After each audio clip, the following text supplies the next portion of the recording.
Good morning student. Class 8 Sanskrit chapter number 16। आज हम षोडश पाठ पढ़ेंगे बच्चों। कवित्व कालिदासस्य, मतलब कवि जो थे कालिदास के बारे में आज हम पढ़ेंगे। Page number 66। महाकवि कालिदास संस्कृत साहित्य सर्वश्रेष्ठ कवि अस्ति। जो महाकवि कालिदास थे वह संस्कृत के सर्वश्रेष्ठ कवि थे। तेन विरचितानि मालविकी अग्निमित्रम विक्रमो वश्यम अभिज्ञान शाकुंतलम चेति। उन्होंने जो सर्वश्रेष्ठ कवि थे उनके द्वारा रचे गए जो थे मालविकी मित्रम और विक्रमोर्वशीय और अभिज्ञान शाकुंतलम, 3 नाटक उन्होंने रचे थे। त्रीणि नाटकानि सन्ति। एतेषु नाटकेषु तु अभिज्ञान शाकुंतलम तुम न केवलं संस्कृत साहित्यस्य अपितु विश्वस्य सर्वश्रेष्ठ नाटकम अस्ति। उनके जो ये नाटक थे, जो तीनों नाटक थे वे विश्व में सर्वश्रेष्ठ नाटक थे। काव्येषु नाटकम रम्यम त्रय रम्या शाकुंतला। जो काव्यों में नाटक सर्वश्रेष्ठ था वो जो शकुंतला जो नाटक था वो सर्वश्रेष्ठ नाटक था। शकुंतला नाटकस्य विशिष्ट विषय जर्मन कवे गेटे महोदयस्य भावम घोषयात एकेन विदुषा कथितम यति। जो शकुंतला नाटक था उसकी जो भाषा थी वो बहुत ही सरल थी। घोषयात भाव जो उसमें था वो बहुत ही सरल था। एक ही भूतम भूतपूर्व मथवा स्वलोके भूलोके ऐश्वर्य यदि वाचसी प्रिय सखे शाकुंतलम सेवताम। एक विद्वान ने कहा है कि स्वर्गलोक और भूलोक का मिलन कभी नहीं हुआ है। मित्र, यदि तुम कीर्ति या यश चाहते हो तो शकुंतला का सेवन करो। जो शकुंतला नामक ग्रंथ है उसका सेवन करो। सप्त अंकात्मक नाटके अस्मिन् दुष्यंत शकुंतलयोः कथा तथा तयोः शिशो भारतस्य शौर्य वर्णन वर्णित। 7 अंकों से युक्त इस नाटक में दुष्यंत और शकुंतला की कथा तथा उनके भारत के शौर्य का वर्णन किया गया है। तस्य भारतस्य नामना एवं अस्माकं देशस्य नाम भारतवर्ष इति प्रसिद्ध। और इसी कारण से हमारे देश का नाम भारत प्रसिद्ध है। नाटको अस्मिन् भरतवाक्या माध्यमेन महाकवि कथयति। नाटकों के मध्य में महाकवि ने कहा है, प्रवर्तताम प्रकृति हितेर्थ पार्थिव सरस्वती श्रुति महीयताम ममापि चक्षप्यपि नीललोहितः पुनर्भव परिगत शक्तिरात्मा भू। मतलब उन्होंने इस नाटक में भरत मुनि के माध्यम से महाकवि ने कहा है कि राजा सबके हित के लिए प्रवृत्त हो, श्रुति स्वरूपा महान सरस्वती देवी या साहित्य की स्थापना हो, शिवाजी मेरी अज्ञानता को नष्ट करे और व्यापक शक्ति के भावों को उत्पन्न करे।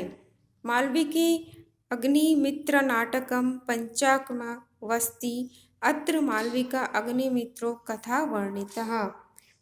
मालविका अग्निमित्र नाटक में 5 अंक हैं। उसमें मालविका और अग्निमित्र की कथा का वर्णन है। विक्रमो वर्ष नाटके उर्वशी पूर्वयो कथा पंचकेषु वर्णिता। अस्मिन् नाटके भारतवाक्य माध्यमे काम्यते कवियतः।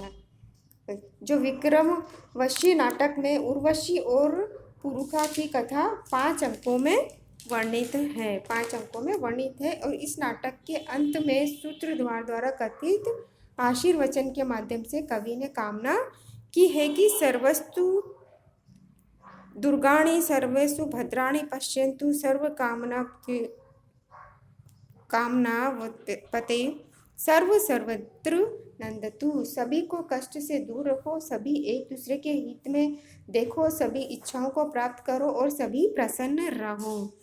तस्य कुमार संभव रघुवंश चेती नामक दे महाकाव्य प्रसिद्ध।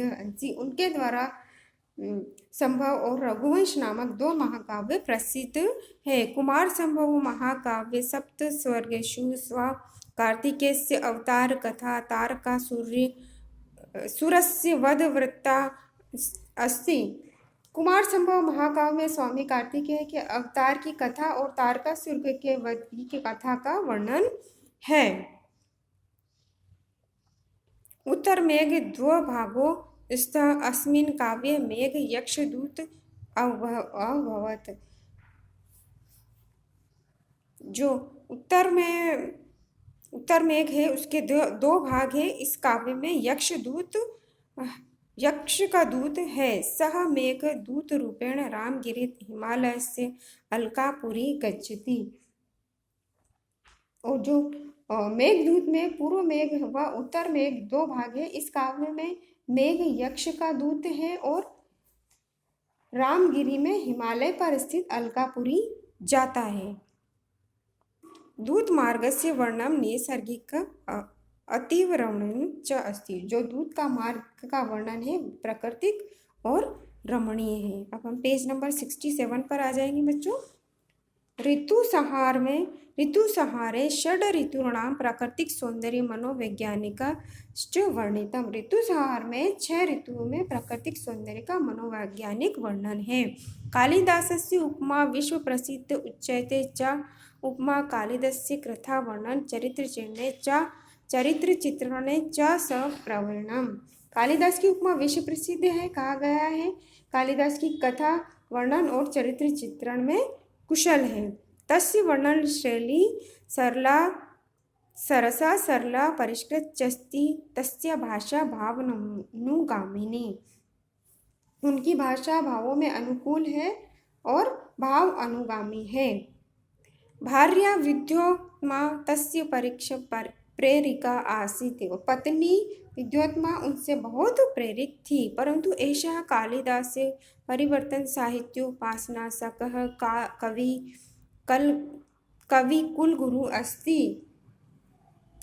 उज्जैनी उनकी भाषा विद्यो पर कालिदास परिवर्तन के उपासक थे। परिवर्ती साहित्य के उपासक कवि कुलगुरु थे और कालिदास के ग्रंथों का अनुवाद विश्व की सभी भाषाओं में मिलता है। उज्जैनी तस्य जन्म स्थली इति केचितः। उज्जैन जो है उनकी जन्म स्थली थी। विदर्भमपि मन्यते वैदर्भरिति मेघदूत प्रमाणेन च। और कुछ लोग इनका जन्म स्थान विदर्भ भी मानते थे। विदर्भ मेघदूत का काव्य प्रमाण है। जो विदर्भ है वो मेघदूत का काव्य प्रमाण है। अद्यम्य उज्जैन्याम् अन्यत्र च प्रतिवर्ष देव प्रबोधिनी कालिदास महत्व विशिष्ट रूपेण आयोजितः। आज भी उज्जैन में महाकवि कालिदास का प्रतिवर्ष देव उठनी 11 पर जन्म महोत्सव मनाया जाता है। यतः तस्य मेघदूते यक्षस्य शाप मोक्षे देव प्रबोधिनी माध्ये जातः। और उनका जन्म दिवस मनाया जाता है क्योंकि मेघदूत में यक्ष को शाप से मुक्ति देव प्रबोधिनी को ही मिली थी। जातः यक्ष व्याजुने महाकवि आत्मव्यथां प्रस्तुतवान इति विदुषां मातः। उसमें उन्होंने यक्ष में अपनी आत्मकथा का वर्णन किया गया था। अतः देव प्रबोधिनी तिथि महाकाव्य है। उत्सवः न तु जन्मदिवस वस्तु शोध विषय वर्तते। इसलिए देव प्रबोधिनी तिथि महाकवि कालिदास का उत्सव दिवस है कि न कि जन्म दिवस। जन्म दिवस तो शोध का विषय है। जन्म के संबंध में कोई निश्चित प्रमाण नहीं है। पुरा कवीनां गणना प्रसंगे कनिष्काधिष्ठ कालिदासः उद्यपि ततुलवेर भावदानामिका सार्थवती बभूवः। प्राचीन कवियों की गणना का जब प्रसंग आता है तो कालिदास कनिष्का स्थापित है। आज भी उनके समान कवि के अभाव से अनामिका सार्थक हुई है। मतलब उनके समान कोई भी कवि नहीं था। प्राचीन काल में भी बहुत प्रसिद्ध कवि रहे हैं कालिदास। तो ये आपका लेसन कंप्लीट हो गया है। ओके बच्चों, थैंक यू।